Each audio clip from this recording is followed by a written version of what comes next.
You're listening to an Airwave Media Podcast.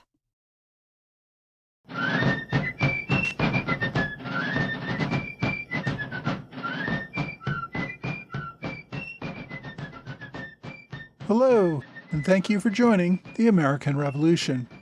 Today, episode 154, John Stark Raises an Army. So last week we covered a couple of the raids around New York City that were happening in late summer 1777. This week, we're heading back up to upstate New York and New England. By the beginning of August 1777, General Burgoyne's army had reached the Hudson River. To the west, Fort Stanwix was still under siege, awaiting General Arnold's relief force that I discussed a couple of weeks ago. We last left General Burgoyne following the murder of Jane McCrae, which also helped to spur Patriot opposition to his army and resulting in some of his Indian warriors abandoning the mission and going home. The American defense, however, was still in complete disarray. General Philip Schuyler was trying to rally an army of both Continentals and militia near Fort Edward to stop Burgoyne's march on Albany. But after the loss of Fort Ticonderoga, many Americans had lost faith in the army. Desertions were still far outnumbering the small numbers of reinforcements that General Washington had sent marching north to join Schuyler. General Burgoyne had taken Fort Edward, again without any fight. General Schuyler moved to the other side of the Hudson River, using the river as a barrier between the Continentals and Burgoyne's British and German army. Schuyler then retreated the American army further south towards Saratoga, still without any apparent plan to mount a stand. With the bulk of the Continental Army still in New Jersey, and having to remain there to face General Howe's army in New York City, the only way to stop Burgoyne's northern army was to call out the militia and hope that they were up to the task. A key figure in the effort to mobilize the militia was a former Continental colonel named John Stark.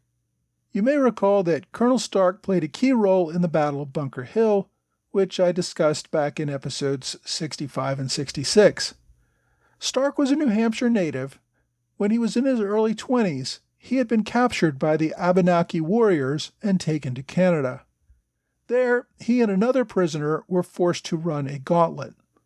This was a common practice among natives to beat and humiliate prisoners. The men had to run through a row of warriors armed with sticks. The warriors would beat them as they ran through. Usually, somebody would try to run through as fast as they could, and if they fell, get up and keep going before the warriors beat them to death. Instead, Stark grabbed a stick of the first warrior in line and proceeded to beat the warrior. The chief was impressed by Stark's bravery and fighting ability, so much that he permitted him to live and hunt with the tribe over the winter. Stark was later adopted into the chief's family, and in the following spring, Stark was part of a prisoner exchange that allowed him to return to New Hampshire. As a member of the New Hampshire militia, Stark had fought in Canada during the French and Indian War. At that time, he had risen to the rank of captain in Rogers' Rangers. Stark resigned his commission after refusing to attack an Abenaki village, the same one where he had lived a few years earlier. He had no wish to attack his adopted parents and fellow tribe members. Instead, he ended his military service in the French and Indian War early as a result. After the Battle of Lexington, Stark accepted a colonelcy in the New Hampshire militia and marched his regiment to join the provincial army just outside of Boston. He led one of the few units that actually marched out onto Bunker Hill to support Colonel Prescott's defenders on Breed's Hill. There, he commanded the American left wing, where his men tenaciously fought off several British assaults. His men provided covering fire as the main force on Breed's Hill was overrun and had to escape.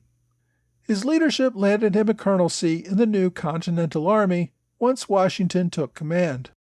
Stark's regiment provided support for the Northern Army that had been pushed out of Canada. After British General Carleton opted not to attack Fort Ticonderoga in late 1776, Stark's New Hampshire regiment was redeployed to Pennsylvania in time to join General Washington's campaign to take Trenton and Princeton. Stark commanded the American right wing at the Battle of Trenton. So Colonel Stark had played a key role in most of the battles and campaigns of the war so far. His leadership was conspicuous, brave, and effective. He seemed to be one of the best field officers in the Continental Army.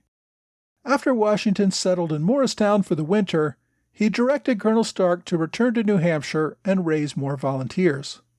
While in New Hampshire, Stark learned that Enoch Poor, another New Hampshire colonel, had been promoted to brigadier general in February 1777. This was the day that the Baltimore Congress promoted 9 generals. Stark was outraged that Poor received the promotion for New Hampshire rather than him. Poor had also been promoted as a militia colonel just after Lexington, but Poor kept his regiment in New Hampshire while Stark's was fighting multiple battles around the country. Poor had participated in the Quebec campaign, but his combat experience was minimal compared to Stark. Poor had been a politician before the war and had contacts in the Continental Congress that probably resulted in him receiving the one general's commission slated for New Hampshire. Poor's promotion was one of a great many frustrations that Stark had experienced in the Continental Army. A month after Poor's promotion, Stark resigned his commission in the Continental Army and returned home, once again cutting short his military service. In July 1777, after Burgoyne captured Fort Ticonderoga, the Patriots were in desperate need of soldiers to contest this invasion. However, most of their best leaders and soldiers were already with the Continental Army, either with Washington in New Jersey or Schuyler in New York. There was no real frontline defense for New England itself. New Hampshire offered Colonel Stark a commission as brigadier general in the New Hampshire militia. Stark was still embittered by his experience in the Continental Army, but wanted to put his military leadership to use in defending his home. He accepted the commission with the explicit understanding that he would not take orders from Continental officers. He would fight to defend New Hampshire, but he was finished with the Continental Army. Next, New Hampshire needed hard money to pay and equip the militia. You can't raise an army on patriotism alone, even when the enemy is at your front door. Fortunately, one of New Hampshire's leaders, John Langdon, stepped forth with $3,000 in hard specie. Langdon was a longtime patriot and an early member of the Committee of Correspondence for his state. You may remember him from back in episode 51, when he led the 1774 attack on Fort William and Mary in Portsmouth. Langdon had also accepted a colonelcy in the New Hampshire militia, but he was more politician than soldier. He had been Speaker of the New Hampshire Assembly and also served in the Continental Congress. Langdon also ran a fleet of privateers, which had earned him some serious coin in the first couple years of the war. When he put up the money, Langdon figured that he would either be reimbursed if the Americans eventually won. If not, he would probably be hanged as a traitor and wouldn't need the money anyway.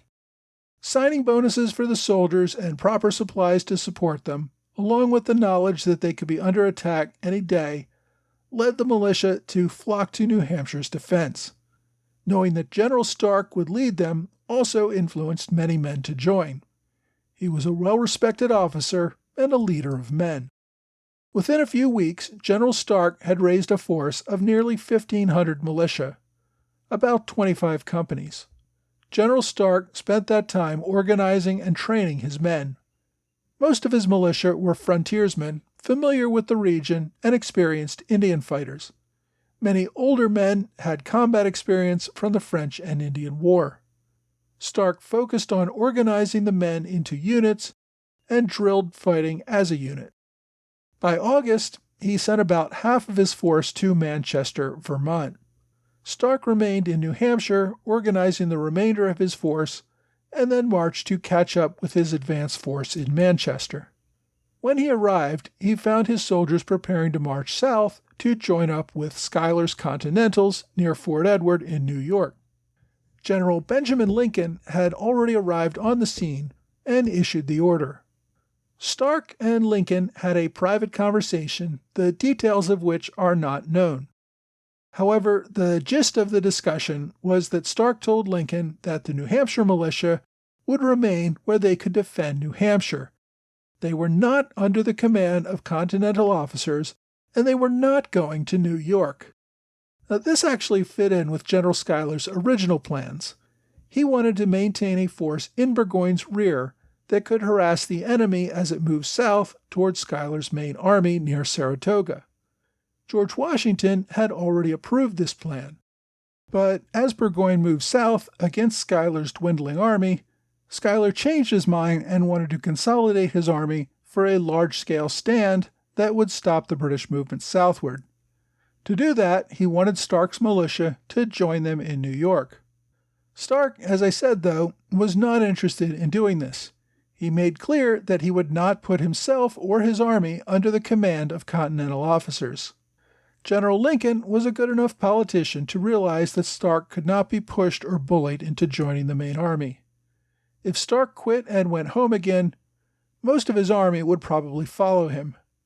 Rather than lose this desperately needed army entirely, Lincoln agreed not to push the issue. After Schuyler learned of the situation, he agreed with Lincoln's assessment.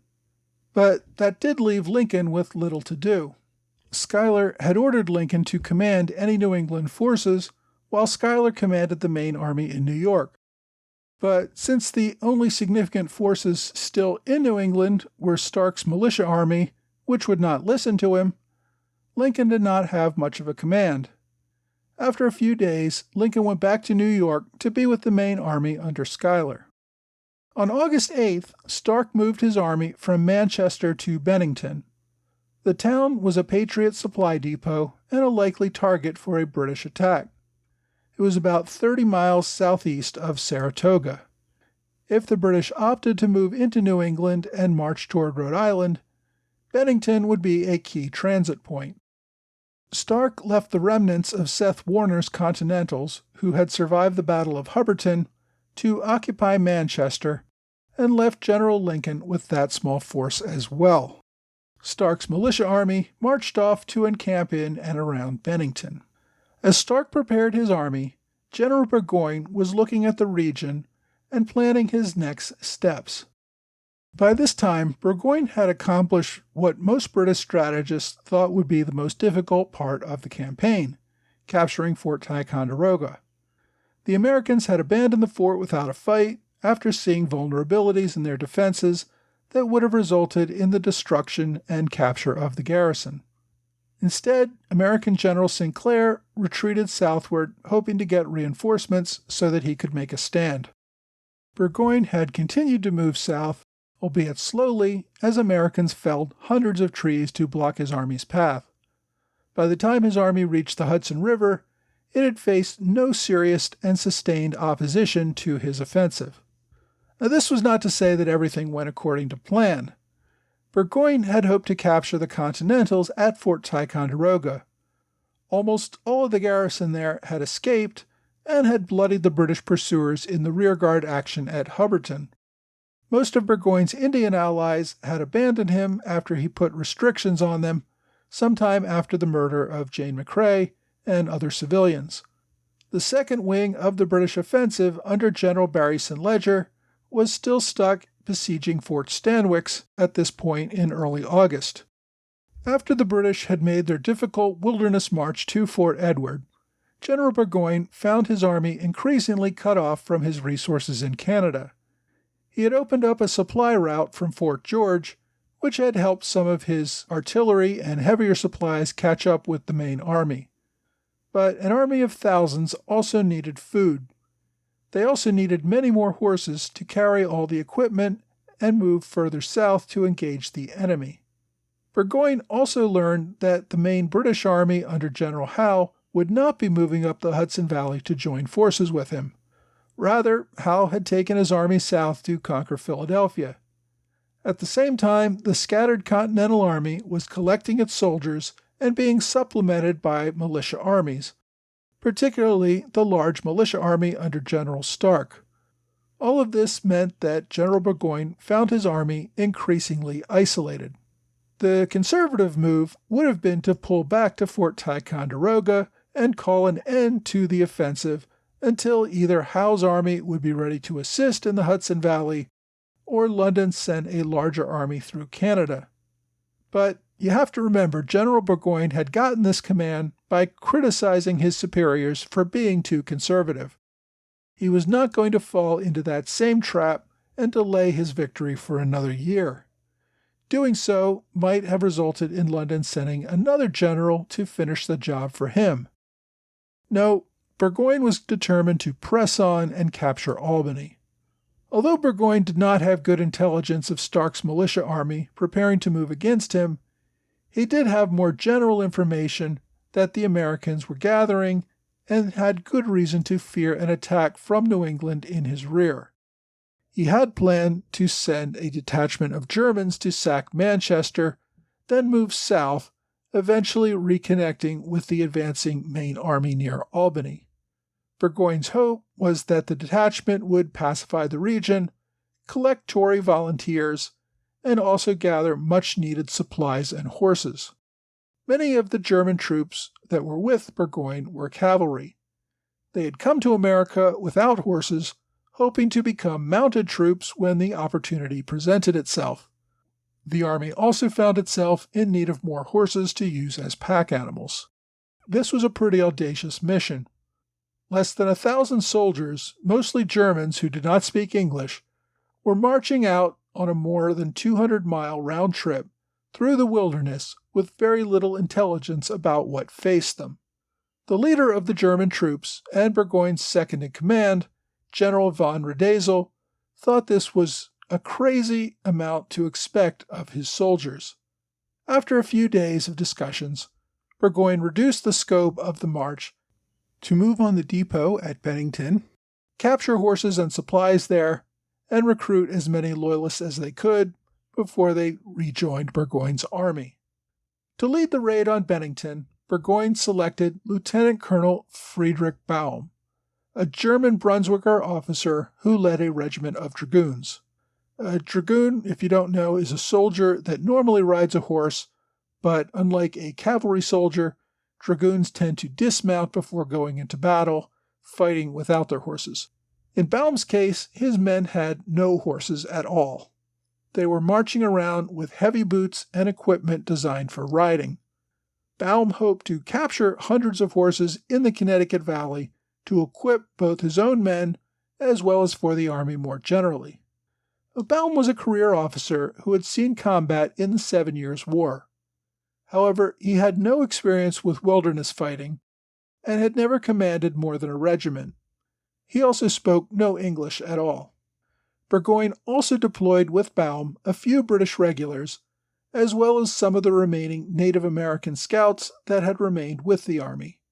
Also with Baum was Philip Skene, the Tory militia officer who had assured Burgoyne that most of the region still held loyalist views and would rise up to support the army when they arrived. Burgoyne tasked Skene with raising local recruits and getting them to join local regiments in support of the king. On August 9th, Baum left Fort Edward with about 650 soldiers, almost all German-speaking Brunswickers, and a few cannons. His men moved about 8 miles downriver to Fort Miller, which the Americans had already abandoned. There, he waited a day for the Native American warriors and British regulars who would accompany them. When the regulars were not available, Baum received another 100 Germans to supplement his detachment. He also collected several hundred local loyalist volunteers, either at Fort Miller or over the next couple of days while marching. Movement, though, was slow. As I said, the Germans were outfitted with heavy boots and long wool coats that were sweltering in the August heat. Because they still did not have enough horses, the soldiers had to carry much of their own supplies. The footpaths that they used made transporting carts or the artillery extremely difficult. As a result, the column made slow progress over the next few days. Among the civilians, a great many professed support for the king. Some of them joined the column as volunteers, and Skene did his best at recruitment. Many others, after swearing an oath of allegiance, were given documents identifying them as loyalists and permitting them to move about. Some of these were apparently American spies who counted troop levels and reported their intelligence about size and direction of the force back to General Stark. At one point, Baum's advance force captured a few Patriot prisoners who had been herding cattle. From prisoner interrogations, as well as information from loyalists, he learned that the supply depot at Bennington did not just have a small force, but rather an army of between 15 and 1,800 men. Even with the loyalist volunteers that he had recruited, Baum had just a little over 1,000 men himself. If this intelligence was correct, he would be marching toward a superior enemy who had entrenched defenses. Baum forwarded the intelligence to Burgoyne, along with a request for reinforcements to join his column as soon as possible. Meanwhile, he pressed forward on toward Bennington.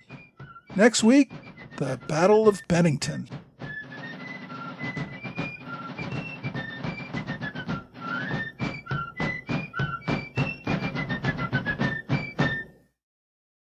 Hey, thanks for joining the American Revolution Podcast After Show.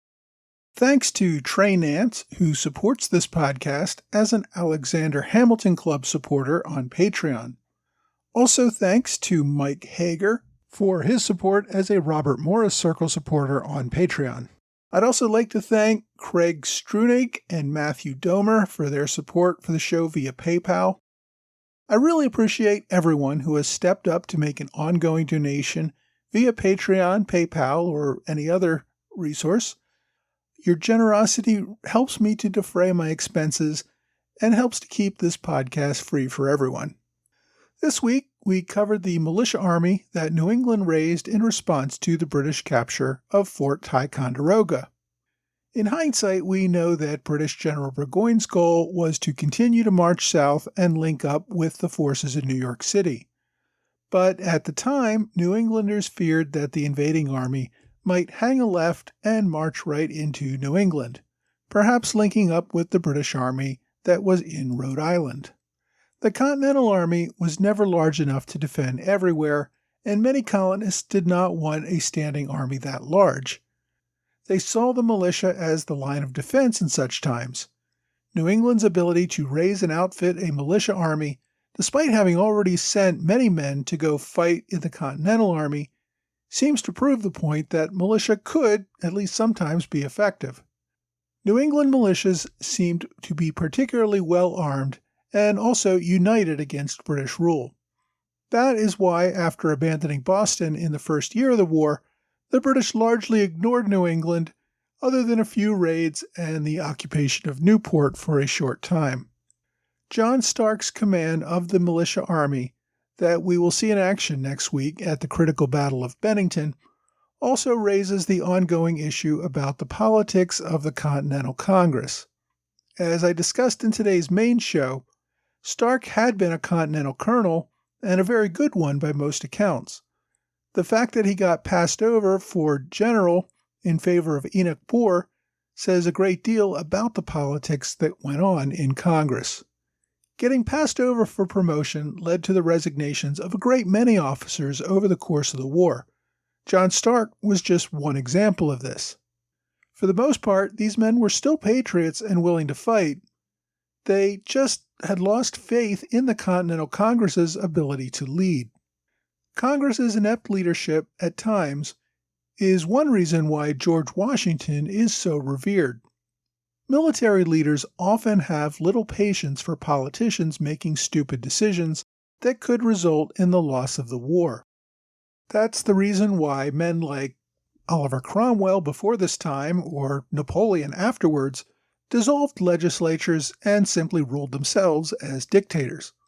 Washington was very much of a different mold in that he always deferred to Congress and respected Congress's wishes even when he thought they were wrong or downright stupid. He would not even criticize them openly. Others, though, like John Stark, simply got fed up and quit. Last week I mentioned that General John Sullivan would do the same thing a few years later. Many other leaders would resign, at least for a time at various points during the war. and John Stark fell into that category. Even so, he was willing to raise and lead a militia army when the need arose. In doing so, he refused to put himself under the command of the Continental Army. Stark would return to service after the Battle of Bennington, when Congress finally did give him a commission as a brigadier general in the Continental Army. In fact, he would be the last New Englander commissioned as a general until after the victory at Yorktown.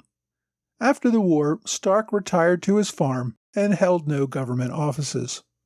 Many years later, after the war, a group of veterans of the Battle of Bennington met at a reunion. Stark was too sick to travel, but sent the group a letter. The closing line of his letter was, "Live free or die. Death is not the worst of all evils." Of course, the first 4 words of that sentence later became New Hampshire's state motto. We'll hear more about Stark next week and in future episodes. But if you want to read more about John Stark, there are several good biographies. And one of them is this week's book recommendation. It is called Stark, The Life and Wars of John Stark, French and Indian War Ranger, Revolutionary War General, by Richard and John Polhemus. Now, some have criticized the book for not discussing Stark's battles in enough detail, or for drifting off into discussions of others who were intertwined with Stark. If you want a book that focuses exclusively on the life of the man, you may want a different book. But I thought this book gave good coverage of the war from John Stark's perspective. At about 400 pages, it's pretty thorough and should keep your attention. The authors, Richard and John Polhemus, are both retired professionals who have an obvious love of history. They published this book in 2014 and have collaborated on at least one other book together. If you want to read more about John Stark, you may want to give this book a read. If you don't want to buy a book but still want to read about John Stark, then you can check out my online recommendation this week. It's an ebook called A Life of General John Stark of New Hampshire by Howard Parker Moore.